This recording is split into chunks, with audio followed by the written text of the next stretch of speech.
Hey, what's up guys? Rago here. So it's been a little while since I've released a video, and sorry about that. We were in Hood River and I was actually competing in the Kite Park League and got carried away with the competition and the AWSI event. So you know, we're back and we're gonna get into some more videos, and I wanted to cover a common question with wings with medium aspect and high aspect. And I know there's a ton of videos about this. Usually it's high aspect versus low aspect, and I wanted to make one just on you know, what I'm experiencing with wing foiling. And I wanted to cover some different trains of thought that I've heard just from friends and what different people are using in different conditions.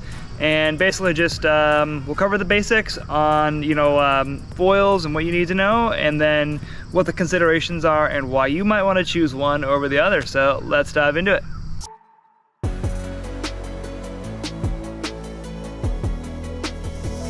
All right, so kicking things off, first of all, you might have noticed that I didn't mention low aspect foils, and usually the video will be high aspect versus low aspect. The thing is, low aspect is a bit more suited towards a sport where you have a continual power source, you know, like kiting or like a boat or something like that. In wing foiling, you do have a continual power source, but there's a lot of times where you won't have a power source, whether it's because you flagged out your wing, or you're carving a wave, or you're doing something and you want to tap into the power of the foil or whatever might be pushing you. So oftentimes people will not choose low aspect foils, they'll go for the high or the medium. I like to have both, and I keep both in my quiver, and I'll tell you why in a minute. But with the basics, you can see, so high aspect foil, this is the long one, shorter cord, looks like a mustache. And then we got this one that's just a little bit chunkier, but it's still not super chunky like a low aspect foil. And basically what you get with this is it's better pump and glide. So this is going to be a more efficient foil, better top end, whereas this one, it will be playful and you're gonna get better turns. Other things you consider are the fuselage. So a shorter fuselage is going to be more playful, whereas a longer, say like the 71 version of this, you're gonna get more stability. And you can also mess around with your rear wings. So there are different size rear wings. I have a 260 here.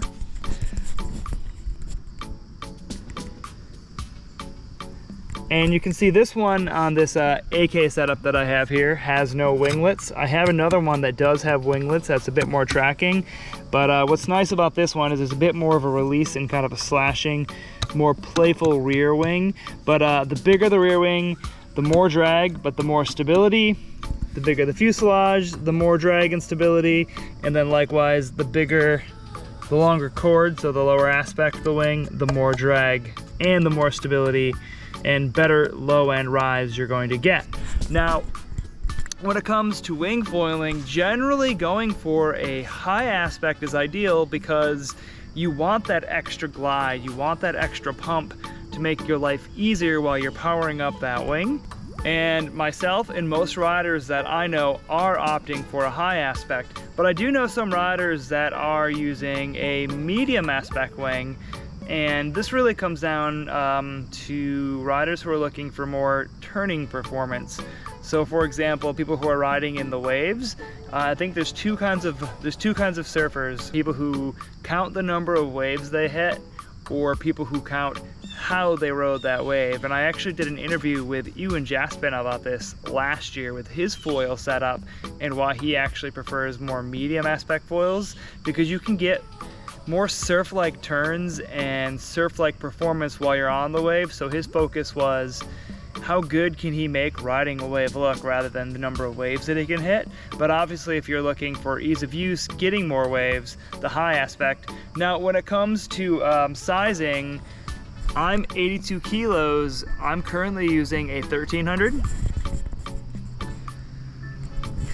And that's because I'm not currently getting into swell riding. I'm mostly doing light wind wing foiling. I'm based out of Florida. I spend a lot of time in Michigan, but I do plan on moving to the 1000.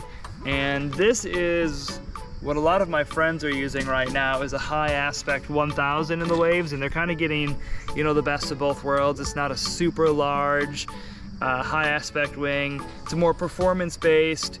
And that's what they are using to ride swell for the added pump and glide that you kind of need. And this is just my 2 cents, but I think one consideration is if you are, say, a wave rider wingfoiling, you might want to consider what kind of waves you're riding. So if you have big, long, rolling waves that have a good amount of push, you're going to be able to get away with a more medium aspect foil making those turns. But maybe you're somewhere where it's less consistent. Maybe it's like river swell, something like Hood River, or just kind of more random. Lake Michigan, for example, we do a lot of foiling there, and the waves they're really good, but they're not always super consistent. So on those kind of weird days, just having a higher aspect to push through and give you that little extra glide to really help goes a long way in those kind of strange conditions. So if you're a new wingfoiler, I think your best bet would to be going for a larger high aspect foil and longer fuselage and a large tail wing. But as you get more experienced, you can upgrade and go to a smaller, like a 61 fuselage, get down to the 1000 high aspect wing.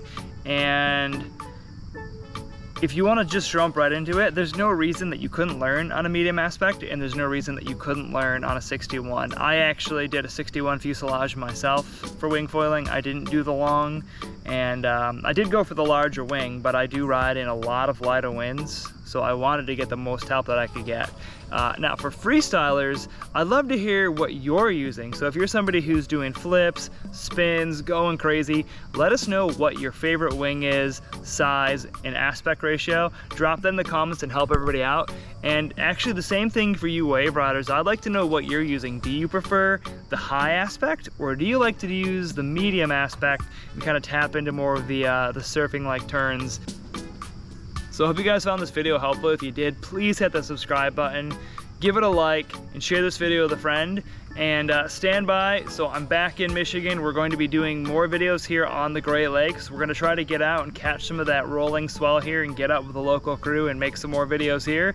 So let me know what your requests are for wing videos. I'm going to add it to the list and we'll start working back through those. So until next time, it's been Rago, and I'll catch you later.